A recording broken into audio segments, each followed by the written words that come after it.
Adieu. Cette vidéo est sponsorisée par mes chiens.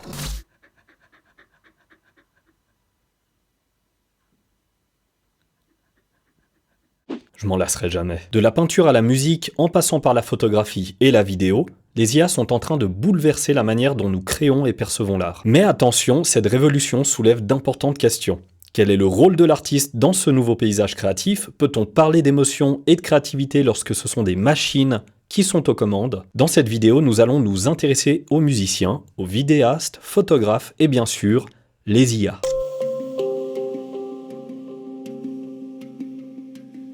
Pour ma part, l'IA m'aide dans mon travail avec des applications comme Moises. Bref, un outil qui peut décortiquer une chanson pour en extraire des informations sur sa structure, son harmonie et son rythme. Je peux par la suite couper les pistes des différents instruments comme la batterie ou la voix, changer la tonalité ou le tempo et créer des mix personnalisés pour mes élèves. Les IA sont également capables de créer des morceaux originaux en utilisant de puissants algorithmes. Elles peuvent s'inspirer de différents genres, des classiques aux tendances actuelles et aussi générer de la musique personnalisée en fonction des préférences de l'auditeur. Également présente dans le mixage, un processus qui consiste à ajuster le son de chaque élément musical, des voix aux instruments pour créer une chanson équilibrée. Les ingénieurs du son passent des heures à perfectionner le mixage, mais les intelligences artificielles sont capables d'analyser automatiquement les pistes musicales et de suggérer des réglages en quelques secondes. Elles peuvent également équilibrer les niveaux sonores, corriger les problèmes d'harmonie et même appliquer des effets sonores de manière intelligente. L'IA peut être un outil puissant pour aider les musiciens, mais elle ne remplace pas la créativité humaine. Les ingénieurs du son et les musiciens apportent une touche artistique et émotionnelle qui reste irremplaçable.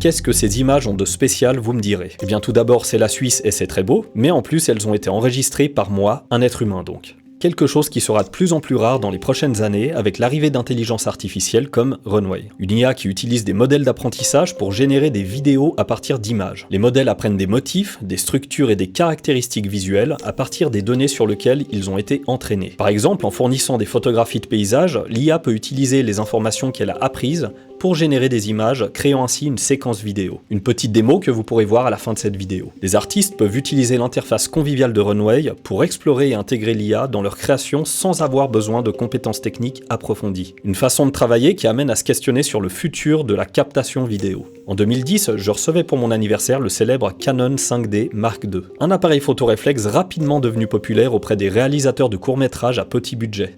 Cet appareil pouvait enregistrer des vidéos en Full HD et permettait le rendu cinéma tant convoité à l'époque. Il suffisait de débourser environ 3000 francs contre 15 000 pour une caméra offrant plus ou moins les mêmes performances. Puis la marque Blackmagic Design a révolutionné le secteur en proposant des vraies caméras de cinéma à prix abordable. Aujourd'hui, les temps ont bien changé car une grande majorité de créateurs utilisent un smartphone et des applications boostées par l'IA. Le texte n'a plus besoin d'être appris par cœur car l'IA va parler à la place du créateur et ce même en plusieurs langues. La colorimétrie également peut se faire d'un seul clic et l'on va pouvoir générer des images et des animations qui vont venir illustrer les vidéos sans avoir à se déplacer sur le terrain pour capter de vraies vidéos ou de vraies photos. Ce qui m'amène au prochain point, la photographie. En 1990, l'entreprise suisse Logitech présente le premier appareil photo numérique commercialisé. Puis la même année, c'est aussi la naissance du logiciel Photoshop qui popularisera la retouche numérique. Aujourd'hui, l'arrivée de l'IA nous ont permis de devenir plus productifs dans le flux de travail. Voici par exemple une photo que j'ai prise pendant les vacances d'été. Je la trouve un peu terne, pas de souci, je vais faire appel à l'IA.